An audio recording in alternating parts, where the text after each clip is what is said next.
This is the Shine On You Crazy Daisy podcast, and I'm your host, Trudy Simmons from the Daisy Chain Group, providing platforms for women entrepreneurs to be seen and heard. This platform is for women entrepreneurs that want to hear the real stories of what it takes to be yourself and run a business with all the different hats that you might have to wear. These are the stories of the tenacious, the rebellious, and the resilient women that are working towards the future that they want to build for themselves and their families. Hello and welcome to the Shine On You Crazy Daisy podcast. And today I am introducing you to Sue Kerrigan Harris from SKH Portraits. Sue, welcome. Thank you so much for being a part of the book and the podcast. Please tell us about your business. Thank you, Trudy, and thank you for letting me join your amazing series of books. It's really exciting. I'm a portrait artist and I'm a tutor, and I teach people in their own homes, in my local village and all over the world. All over the world. I love what's happened. What a journey you have had. You've had a lot of jobs, and I love the way that you started your chapter. But what have you learned from all of these jobs that you've had? Wow. What have I learned? Wow. I think the choices. You've always got a choice. You don't have to stay where you are. You're not nobody can say what you want to do. You can just choose and change and keep changing until you find the right thing. And that's exactly what I did, because I was just bored to tears, literally bored to tears. And I just kept changing until finally I found the right thing. How many jobs did you say that you'd had? I think it might be 29, but I may have forgotten a few. When you think about that in a young person's life, it is an incredible number of jobs. And as you said, choice, I think, is such an underrated value that we all have, and we're able to choose what we do and when we want to do it. So then you finally found a job that you loved in a broadcasting company. But what was different about that role from the others that you had? Because you stayed there for a while. Yeah. It was projects. I was given specific projects that became my baby. And I designed a whole system to enable the whole company to sell their systems. And it was my baby. And there was one point where I remember giving a task within one of those, that big project, to somebody else. And she said, "Oh my goodness, this is so boring. How do you do this?" And I thought, gosh, yeah, it probably is really boring, but it's my baby, so it's not boring. Yeah. And that was the thing, because it was mine. I owned it. It's responsibility, isn't it? Yeah. I think from what we read about in the chapter, is all the jobs that you had, somebody else had the responsibility, somebody else had the end result of what you were creating. Yes. So I think, you being able to take responsibility of that project was really important for you. Absolutely. That's so good. And when you left there, what happened next? When I left there, so I took voluntary redundancy. And then I went freelance doing that kind of thing for a while, but my heart wasn't in it, really. It really wasn't in it to go out and be the marketing person, the everything person. So then I learned how to teach children to read and write, and I became a private tutor, and I loved that. I completely loved that. And I learned that also I am dyslexic.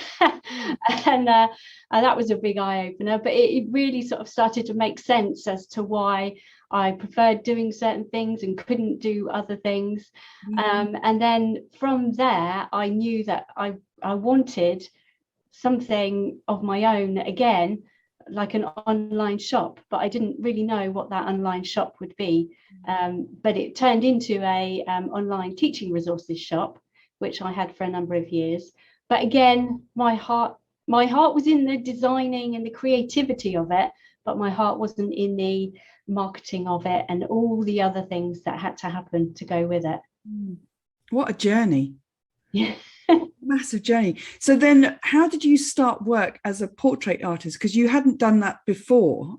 And And I really want to talk about this mentality of a starving artist as well. So how did you start first? Okay, so I was, where was I? I had my son, and I couldn't do the teaching because I didn't want to send him to childcare. I wanted to look after him. Again, my baby, I wanted it. So I couldn't do the teaching, but I could still continue with a bit of software contracting. But I was going completely stir crazy, and I needed some kind of creative outlet to make me feel worthy, I guess. And I started drawing more and more and more, and I started sharing it on Facebook, and I started, somebody just asked me to do a commission. I think it was their twin nephews, delightful commission, and from there it just kept going and going. And then my sister bought me 6 pastel pencils. She said, colour them in. And I laughed and laughed and laughed, and she just supported me all the way and said, go for it. I love this, it's really, really good, keep going. And again, I kept posting on Facebook. Social media has been huge in my confidence building of my skills. And then somebody said, well, why don't you try dogs, for example? And so I did, and then I got dog commissions. So it was never a struggle. And I always felt that it was really right because it was never a struggle, and it always felt good, and I could promote myself, and therefore I've never had this feeling of a starving artist mentality, because I was all in it. I didn't have any reservations. I'm happy to call myself an artist. I'm secure in my confidence of what I can do, but I was never like that before with any of the other jobs or projects. Your talent is extraordinary, and I would tell anybody to go to your website and see the talent that pours out of you is incredible. And I remember when you walked into a networking event that I was holding, and everybody said, that's Sue. We were so excited to meet you because we'd seen this work that you had built, and you're very good at sharing on social media with the beginnings of something and then how it grows, and how you bring literally these portraits to life, absolute life into something, and it is incredible. Wow, thank you. But that's why I want to talk about the starving artist, because so many creatives and artists have this thought of you can't make money from being an artist, and that you've got a starving artist mentality of how hard it might be.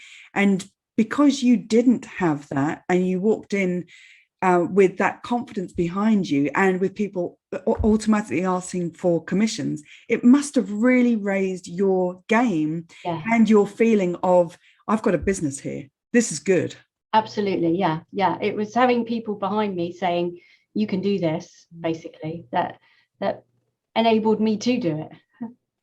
I got my sister's dog painted by you for her birthday, and to see someone's face when they receive something that is so perfect in capturing that animal's character, it's a gift that just keeps on giving. She looks at it all the time. She looks at other people, and I bet that's what most of your clients would do, because it is extraordinary, Sue, to have the talent that you have and put it in front of other people. It's not, for you, it's not just about the fact that you can do this, it's what it gives to other people. Do you see that?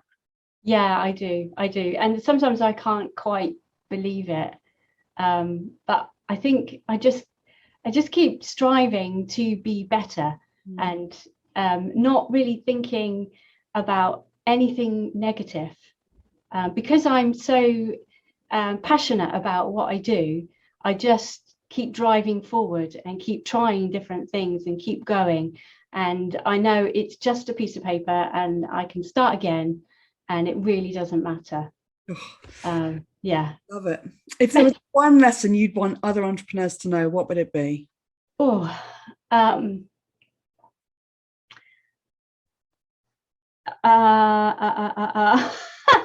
Yeah, yeah. Failure only happens if you give up. Mm, So that's if amazing. somebody told me that, and I thought, gosh, yeah, that's true. Because if I stop, then I fail. But if I just keep going and I just keep pushing, um, then how can I possibly fail? And that was so liberating. And even now, I don't feel like I'm truly there. I feel like there is something else that I am pushing for. I don't know what it is, Yeah. but I'm keeping going. And so I'm not quite there, wherever it is. But if you just keep going, you can't fail. But that's the drive to success as well. You've got Yeah. that drive and passion behind what you do. So it's oh, I love that. Wow, great phrase. I'm going to make sure that everybody knows about that one. What's your favorite piece of business software? Oh, yeah. Well, I do have two, but my first one is Canva Mhm. because it's so easy and fast to create things. I do all my own marketing, all my own website, all my own everything. And I can just really quickly go in there and create something um, for my website, for my social media, really, really fast, just like that. And it just really helps me. I used to have the free version, but now with the paid version, the really important thing for me on that is that I can schedule on it, and I can also remove backgrounds on photos, and I use that in my art as well, to create designs. So it's What's the really second piece of software? the second one is a free piece of software. It's called Pixart. Mhm. That's Picsart. It constantly asks you to pay for it, but it is totally free.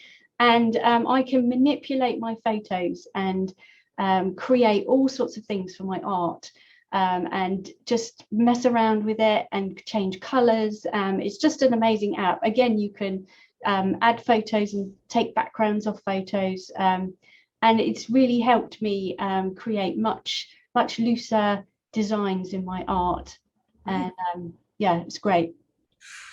I love when all these pieces of software come out and people will go, oh, I need to try that. So that's brilliant. Thank you so much. So this has been an absolute pleasure. And thank you for sharing your story and your journey within the Shine On You Crazy Daisy book and podcast. Oh, thank you, Trudy. It's been a pleasure. Thank you so much for watching the Shine On You Crazy Daisy podcast. If you've liked what you've seen today, then please make sure that you click the subscribe button to this channel to see more inspiration and motivation as more of these stories keep coming out. And if you want even more, click on the link below this video and go and have a look at the series of books Shine On You Crazy Daisy and get even more inspiration and motivation for you and your business.